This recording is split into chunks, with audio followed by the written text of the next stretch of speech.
Can you imagine the average Toyota in 2023 could be $50,000? That's according to one of the Toyota CEOs here in North America. Despite that, Toyota's breaking sales records. We also have some crazy information that Toyota's handing the reins over of their St. Petersburg plant to the Russian government. Also, many consumer and environmentalist groups are begging Toyota to go fully electric.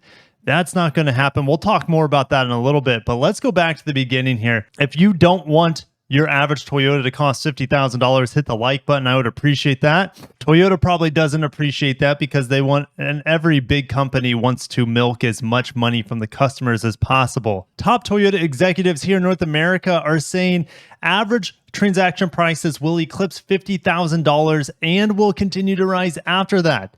And demand will continue to outstrip supply this year, even as the supply chain recovers, right? Because remember, Toyota global sales set a February record as shortage eases. People are really going to be interested in new Toyotas with skyrocketing prices and skyrocketing interest rates. Only time will tell. Jack Hollis, head of sales for Toyota Motor North America, said 2023 would likely see Toyota and Lexus pick up another 100,000 sales above the 2.1 million it sold in the US last year. But they're expecting a drop in market share. Expect the Koreans to keep growing, expect Tesla to keep growing in market share as well.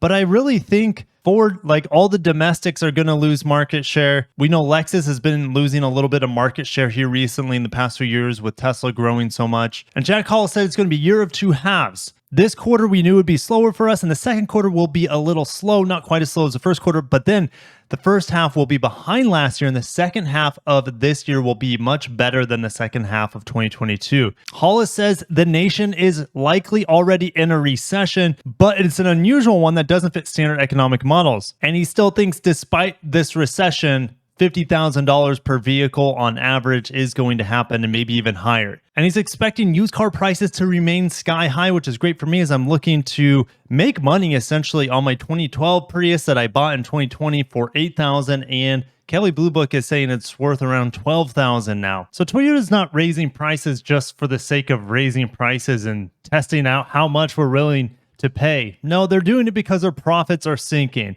So Bob Young, Vice President of Purchasing Supplier Development, said inflationary pressures hitting the industry have largely been driven by rapidly rising raw material costs, and Toyota is starting to see some retreating in the markets. And Bob Young said inflationary pressures really are driving us all to work more aggressively and collaboratively on cost reduction. And you might not see that cost reduction flow into the users until 2024. So maybe 2023, maybe this is the peak for like car prices.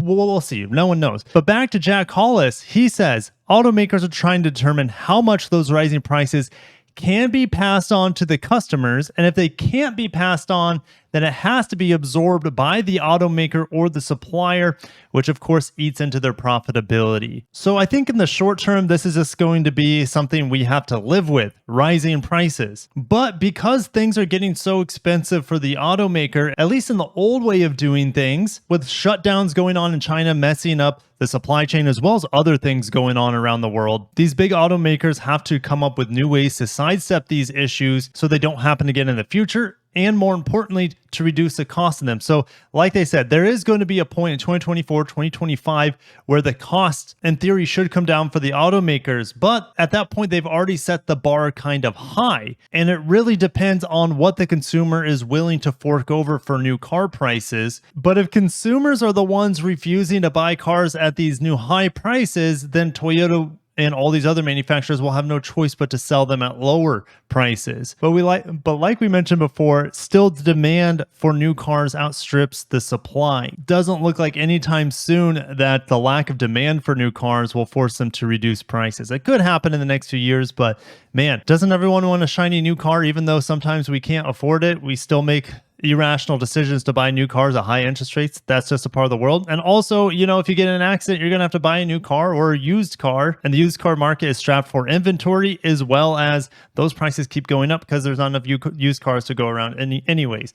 It's a mess, but it's fun to talk about, and I'll see you guys down below. And despite rising costs for Toyota vehicles, Toyota said they just broke their February sales record. Last month, its global sales jumped to 10.3% to over 770,000 vehicles, driven by a 53% climb in domestic sales. So things are recovering over there in Japan. Worldwide production of Toyota branded vehicles rose just 2% to 755,000 models. And this 53% increase is after a 9% increase in January. They only sold about 18,000 units in Japan. And that's why that small number has seen such a huge turnaround. They just haven't been producing that many vehicles there for the domestic market. Heading on over to Europe, Toyota is transferring its St. Petersburg plant to NAMI. What is NAMI? NAMI is a Russian federal state unitary enterprise known as Central Scientific Research Automobile and Automotive Engines Institute. So, yep, Toyota plant in St. Petersburg, rest in peace. It's now owned by the Russian government. And if you're a car enthusiast in Russia, it's not looking good for you because your choices are coming down to whatever they make out of these now Russian-owned automotive plants and whatever the Chinese bring into the country. Fun little story here. Toyota gives man new Highlander after million-mile lost in hurricane. Mark Miller bought his '06 Highlander hybrid brand new and used it for work, but it was flooded during Hurricane Ian. So many people say, oh, hybrids, there's more things going on. They're more complex. There's more things to break down. But honestly, Toyota's hybrids, they're more reliable than their non-hybrids. Miller owns an asphalt paving business, and the old Highlander was the workhorse, towing trailers and using it as a mobile office at times. The Highlander was maintained by Germain Toyota in Naples. That's a dealer I've been in contact recently for my upcoming Prius purchase, but we don't actually have any information on what was replaced on this vehicle throughout its lifetime. I doubt the transmission was replaced, but the hybrid battery pack, my guess would have been replaced once or twice. Germain Toyota had previously given him a cooler when it reached 500,000 miles, and he thought another prize might be coming when he was asked to stop by and share his million-mile Highlander story, and he was not expecting a free car. And lastly, over at Electric, 54 organizations yelling at Toyota, trying to force their hand into becoming a fully electric brand. Toyota believes in a multi-solution approach. Markets are different around the world. Demands are different around the world from the consumers as well. And this one-size-fit-all approach doesn't fit Toyota's MO. And they also are worried about if they go fully electric, most of their suppliers in Japan will have to close business. And that is going to leave the economy in Japan in a mess because the auto industry is so big there and employs so many people. All of a sudden, they're only making EVs.